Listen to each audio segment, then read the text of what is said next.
কিভাবে আপনারা রাখিটা তৈরি করছেন, কতদিন ধরে তৈরি করছেন? প্রায় 1 মাস। কিভাবে তৈরি করছেন রাখিটা? প্রথমে মডেলটা তৈরি করা হয়েছে, তারপর সেটা একটা ছাঁচ করে তারপর সেটা থেকে প্রোডাকশন হচ্ছে। কি রয়েছে? কি রয়েছে, এটা রয়েছে বিষ্ণু, একটা আছে বিষ্ণুপুরের চিত্র, তোমার মন্দির আছে দুটো, আর জল নৌকো, আর একটা আছে মুকুটমণিপুরের যে সকল দৃশ্য, ড্যাম, ডিয়ার পার্ক। হাতি ঘোড়া তো প্রায় হচ্ছে, আমাদের শিল্পটাকে যাতে আরো সামনে নিয়ে যাওয়া যায় সেই জন্য এই ভাবনা। এটা পর্যটনের বিকাশে এবং শিল্পীদের যে আর্থিক মান্দা যাতে কাটিয়ে উঠতে পারে সেই কারণে আমি প্রতি বছরই কিছু না কিছু নতুন ডিজাইন বাজারে নিয়ে আসি, এবং সেটার মেন বায়ার বিভিন্ন বেসরকারি সংস্থা বা সরকারি সংস্থাও হতে পারে।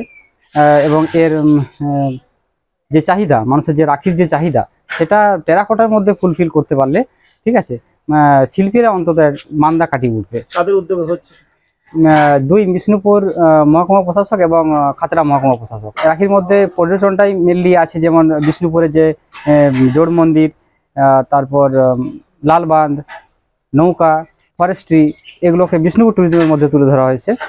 আর মুকুটমণিপুর ট্যুরিজমের মধ্যে থেকে মুকুটমণিপুরের যে জলাধার, মানুষ যে কারণে মুকুটমণিপুরে আসেন, আর ফরেস্ট্রি, নৌকা, ডিয়ার পার্ক, এগুলোকে তুলে ধরা হয়েছে।